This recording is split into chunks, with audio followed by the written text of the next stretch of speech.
And I was going to casinos in the Bay Area. I would take off to the casinos when I was working, and I had time when I was done with my project. Typically, since I traveled quite a bit, I was most of the work that I did over the last 15 years, 20 years was a lot of traveling. I would do a lot of traveling, consulting type work. So as soon as I was done with my appointments, I would take off to the casino. A week, 2 weeks later, I would get a report in the office that I screwed the job up some way. I was troubled. I would go to the casinos and I would be sweating. Man, did I get that job? Those 2 jobs that I did in the area, did I get those jobs right? Did I get the measurements right? Did I go over the contract right? And it'd come back. Not every job, but a lot of those jobs would come back to haunt me. And it was just the psychological torture that I was putting myself through. It was the pain, it was the hiding. And, you know, as I mentioned in one of my other videos, hiding the 1-800 Sears truck. When I had that, when I went into that journey of service with Sears, they gave me the truck. I would leave money. Sometimes I would leave a lot of money in the casino. Sometimes it would be a couple $100. I started out rolling dice. I remember the big crap tables. It was a big difference from rolling dice in the streets or rolling dice on a warship, on a U.S. warship under the decks. We didn't call it, did we call it craps? I don't know what we called it. I called it topos. I called it dice. They call it craps at the casinos. Well, that escalated into more scratchers. It escalated into more slot machines. What used to be more frequent now was becoming more, several times a week. The bouts with depression. You know, it was a constant battle. It was an on and off, as I mentioned. I've been through this for over 32 plus years. And there were periods in my life back where I couldn't gamble. I had some restraints.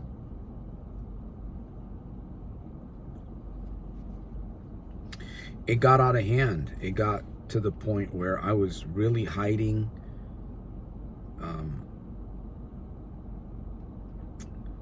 I was just being very, very selfish with my money. I was hiding from my wife.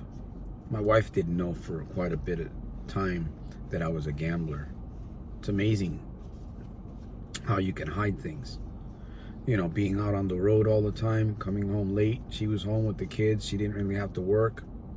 I was doing very well. When we got married, I told her I didn't want my wife working. I wanted her to be home with the children. And she's always been. I wish I would have been home more.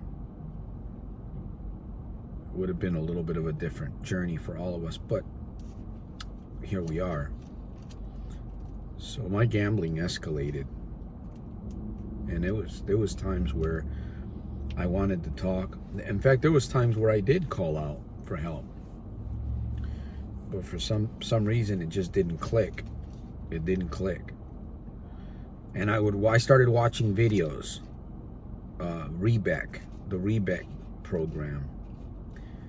I would watch other gambling stories, and I would listen to these educators, these scholars, and they would teach on, you know, how the mind and how we get enticed, and the research that was being done behind all the addictive marketing and advertisements and the software and all the engineering and all the stuff that goes. There's a lot of mechanics. There's a lot of engineering behind the software and in the casino, period. We don't think about these things, but the casinos are engineered to keep you there. They're engineered to captivate your mind. the subconscious part of your brain, the part that you're not really thinking about. It just kept growing worse and worse, and I got caught up with some religious folks. It was good and it wasn't good. I got caught up with the 2011 movement. I don't want to get into that here in this video, but I was heavily into the church. I was heavily into watching the videos. And Harold Camping was teaching in Alameda. I was part of this movement. In fact, I've been interviewed on several news broadcast stations. CNN, Univision, I believe, is one of them, and CNN. I'm on YouTube on CNN talking about the end of the world. That's how bad I was in my thinking. And then again, I still believe we're at the end of the world today. I do. Well, I won't go there. You can ask me about that in another subject. I kept blowing money little by little. I kept sliding down that cliff, that landslide. The mud kept getting thicker. It kept getting slipperier. And I just kept going down, the pain, the loss of money. And eventually it started taking a toll on me. I ended up confessing to my wife. And she was not a gambler. It's one of the worst things that began to happen. Several years before I hit rock bottom, she was getting caught up with me now, going to the casinos. I've got 1 or 2 videos where I share a couple of experiences that I had driving to the casino with my wife in the car. Nearly killed ourselves. In one incident, I almost ended up in a head-on collision. There's a couple of videos that I have talk about these experiences that I've had speeding to the casino. Just, heart palpitating. Couldn't wait to get to the casino. Couldn't wait to get in front of that slot machine to pull the handle, to win the money. I won a big jackpot last week. I'm gonna win big this time. Or I'm chasing my losses, man. I lost big last time. I'm gonna win big this time. Racing to the casino, the tickets, passing the CHPs. We finally came to the conclusion where I was stealing money, lying. Family members, and I think some family members knew. Some of them knew that I was into something. And I got a hold of some property, got a hold of a bit of an inheritance and a large amount of money. And back in 2014, up until that point, money was going so quickly. I didn't care. I just didn't care anymore. I started thinking about suicide.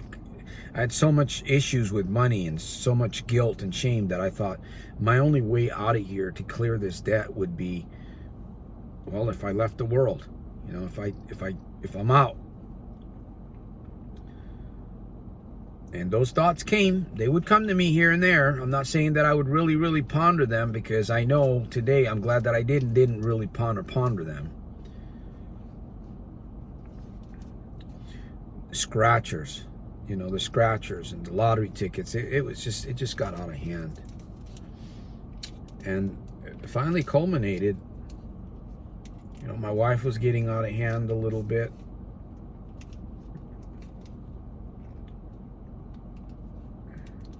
Finally, after lying to the landlord so many times and not being short on the rent or having to pay a month later, he got tired.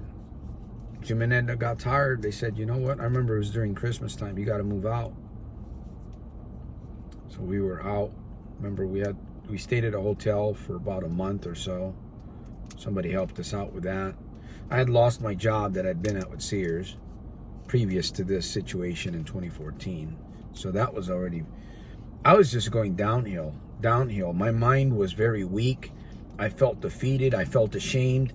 I didn't feel confident. I never really felt confident in the first place. What I had was just physical training.